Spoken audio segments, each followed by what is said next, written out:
प्रीतम नगर के राजा का नाम राजा मानचंद्र था।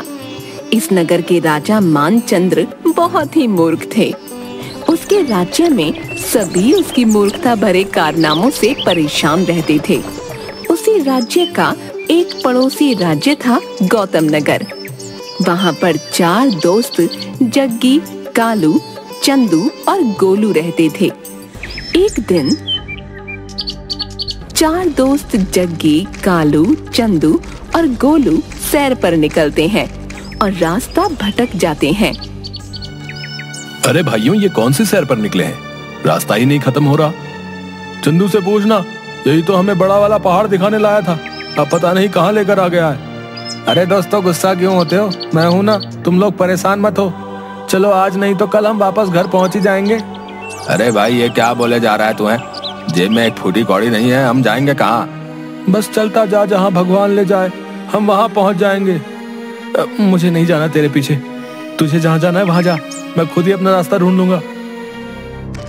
जग्गी गुस्सा होकर उन लोगों से अलग हो जाता है और अकेले ही रास्ता ढूंढने निकल पड़ता है। अरे भाई, ये जग्गी को कौन सी हड़बड़ी लगी थी जो हमसे अलग हो गया? छोड़ना, हम आगे चलते हैं।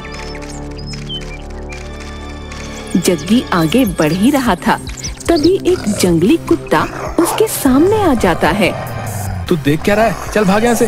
कुत्ता जग्गी की ओर बढ़ने लगता है। ओए हट जा, ओए हट जा, भागता क्यों नहीं? मम्मी बचाओ। कुत्ता जग्गी के पीछे दौड़ने लगता है। अरे कोई तो बचाओ, आज तो मैं गया। जग्गी वापस अपने दोस्तों के पास आ जाता है। बाप रे, बाल बाल बचा आज तो। क्या हुआ जग्गी, तू वापस आ गया? रास्ता मिल गया या रास्ते में कोई मिल गया? अरे जंगली कुत्ता तो मेरे पीछे ही पड़ गया था, जान बचाकर भागा हूँ और सोचा तुम लोगों को अकेला कैसे छोड़ दूं, इसलिए आ गया वापस। साथ में आया हूँ तो साथ में ही जाऊंगा। चल भाई, तुझसे कुछ भी नहीं होने वाला। एक छिपकली से तो तू डर जाता है और अकेले जाएगा है? तीनों जग्गी का बहुत मजाक उड़ाते हैं। हाँ ठीक है, तो तुम लोगों ने कौन सा रास्ता ढूंढ लिया है? वहीं के वहीं तो हो। चारों आगे बढ़ने लगते हैं, तभी चंदू को भूख लग जाती है। भैया तुम लोगों को तो पता है ना, मुझे बहुत भूख लगती है। तो क्या हुआ, अभी भी तुझे भूख लग गई क्या? हाँ दोस्तों, बहुत जोर से भूख लग गई है, अब तो एक कदम भी नहीं चला जा रहा। कुछ खिला दो इसे, वरना हम वर्षों तक यहीं बैठे रह जाएंगे। आसपास तो कुछ भी खाने का नहीं दिख रहा है, इसे क्या खिला दूं? चारों दोस्त प्रीतम नगर के करीब पहुंच जाते हैं। दोस्तों, मुझे बहुत ही ज्यादा स्वादिष्ट सुगंध आ रही है। आहा, ऐसा लग रहा है जैसे जलेबी बन रही हो। इसे तो सुगंध भी आ गई, मगर कहाँ से? आओ दोस्तों, मेरे पीछे आओ। चंदू प्रीतम नगर के अंदर आ जाता है। क्या बात है, इसकी नाक तो बहुत तेज हो गई है। याददाश्त भी इतनी तेज होती तो हम घर वापस पहुंच चुके होते अभी तक। दोस्तों, तुम लोग बातें क्यों कर रहे हो? मेरे लिए जलेबी खरीद दो। अब रहा नहीं जा रहा। जलेबी खरीद बोले जा रहा है। पैसे लेकर आया है क्या? भाई क्या पैसे पैसे करता है, मुझे भूख लगी है। आहा, क्या महक है। भाई कुछ चंद पैसे तो हैं मेरे पास, मगर इसमें आएगा क्या? शायद एक जलेबी आ जाए। ला, जितने भी हैं दे, इस चंदू के लिए जलेबी खरीद दूं। कहीं जलेबी की चाह में ये यहीं बेहोश ना हो जाए। लाओ भाई, कुछ जलेबियां दे दो। ये लो भाई, 3 किलो जलेबी। ये देख चारों हैरान रह जाते हैं। 3 किलो जलेबी, वो भी इतने कम पैसों में? बे कमाल हो गया। अरे भाई, हमारे प्रीतम नगर में हर चीज इसी भाव में मिलती है। हाँ, अरे भाई ये सब बात में सोचना, जलेबियां मुझे दो।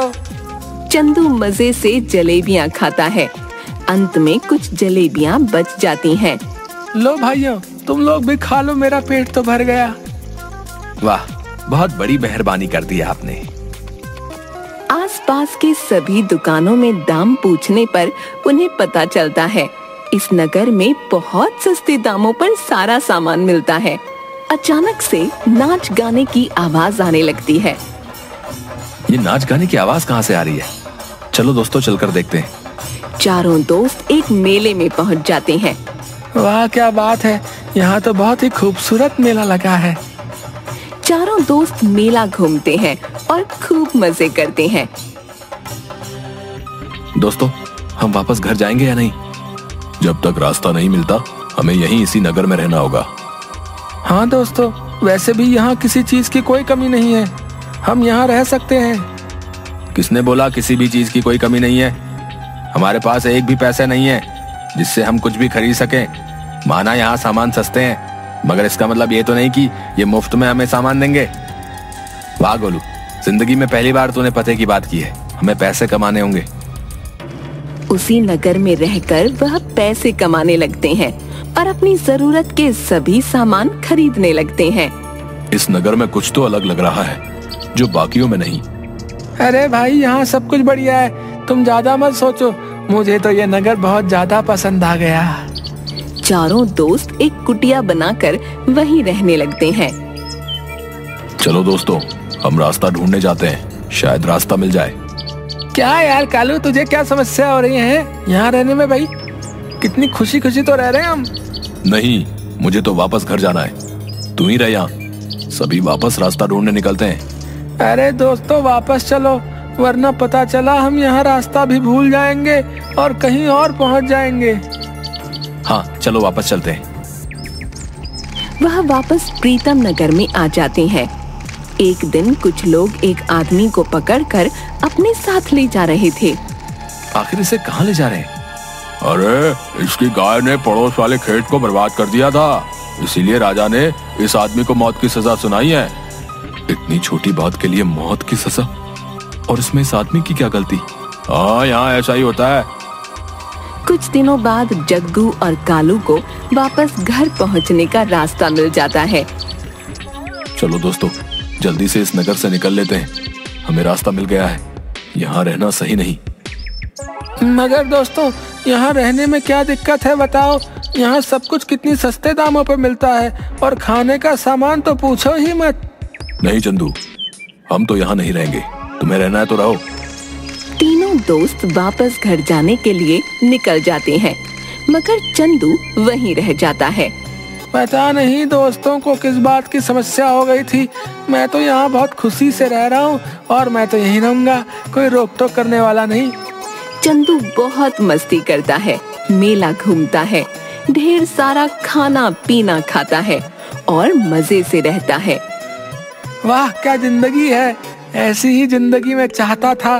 पता नहीं वो तीनों मूर्ख क्या कर रहे होंगे। एक आदमी की झोपड़ी गिर जाती है और उस झोपड़ी में धंसकर मदन नाम के आदमी की पत्नी की मृत्यु हो जाती है। राजा को मदन पर शक होता है, इसीलिए राजा मदन को बुलाते हैं। तुम उस महिला के पति हो, तुम बच गए, मगर तुम्हारी पत्नी की मृत्यु हो गई, ऐसा कैसे हुआ? महाराज, मैं उस वक्त बाजार गया था, इसीलिए मैं बच गया और इसमें मेरी कोई गलती नहीं है। कुछ महीने पहले ही एक आदमी से मैंने झोपड़ी खरीदी थी, सारी गलती उसकी है। मदन सही बोल रहा है, सारी गलती उसी आदमी की लग रही है। अच्छा ठीक है, उस आदमी को बुलाओ। उस आदमी को बुलाया जाता है। बताओ, तुमने इसे ऐसी झोपड़ी क्यों दी जिसकी वजह से इसकी पत्नी की मृत्यु हो गई? नहीं नहीं महाराज, मेरी कोई गलती नहीं है। मैंने जिससे झोपड़ी बनवाई थी उस राजमिस्त्री ने झोपड़ी अच्छे से नहीं बनाई, जिसकी वजह से वो गिर गई। मेरा इसमें भला क्या कसूर महाराज, मुझे माफ कर दो महाराज।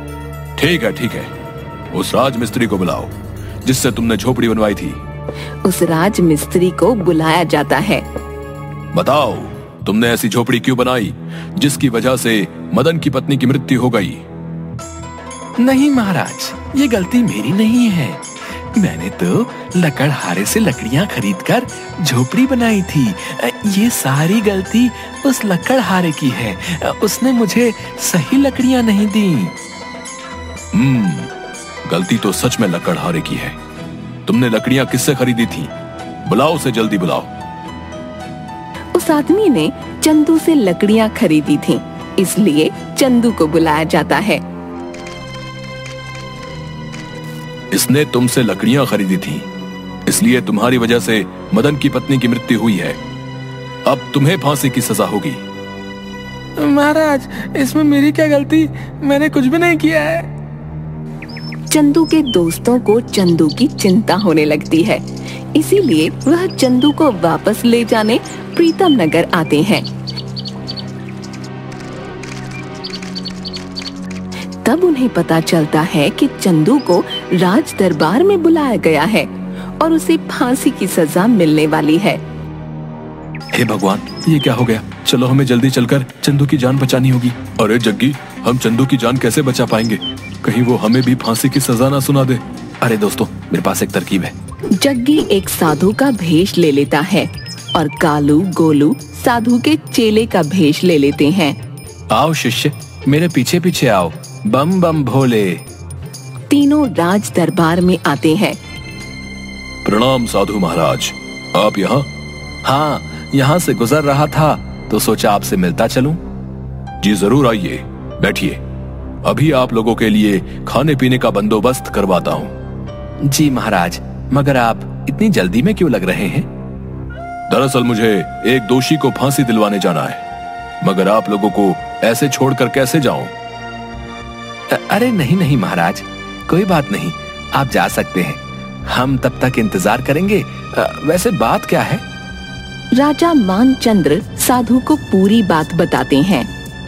अच्छा अच्छा, ऐसी बात है। एक काम कीजिए, क्या आप मुझे झोपड़ी की वो टूटी हुई लकड़ी दिखा सकते हैं? जी जरूर, आइए मेरे साथ। राजा साधु और उनके चेले को साथ लेकर लकड़ी दिखाने लाते हैं। वाह महाराज, ये तो चमत्कार हो गया। ये लकड़ियां तो दिव्य लकड़ियां हैं। जो भी इन लकड़ियों पर लेटकर चिता की अग्नि लेगा वो सीधा स्वर्ग का अधिकारी होगा, इसलिए मुझे इन पर जला दो। यह बात चंदू को पता चलती है। वो दौड़ता हुआ वहाँ आता है। अरे नहीं नहीं, मुझे फांसी लगवा कर नहीं मरना है। मैं ऐसे मरना ज्यादा पसंद करूंगा। तभी चंदू के दोस्त बोल पड़ते हैं। नहीं नहीं, हम इस पर जलकर स्वर्ग को प्राप्त करेंगे। नहीं नहीं, मैं इस पर जलूंगा। सभी आपस में लड़ने लगते हैं। तभी राजा बोलते हैं। चुप हो जाओ सबके सब। आप सभी नहीं, बल्कि इन लकड़ियों पर चलकर सीधा स्वर्ग जाने का अधिकारी सिर्फ मैं हूँ और कोई भी नहीं। राजा की बात सुन सभी शांत हो जाते हैं। इस तरह प्रीतम नगर के महामूर्ख राजा मानचंद्र उन लकड़ियों पर जलकर मर जाते हैं और प्रीतम नगर में रहने वाले सभी प्रजा को उनसे छुटकारा मिल जाता है।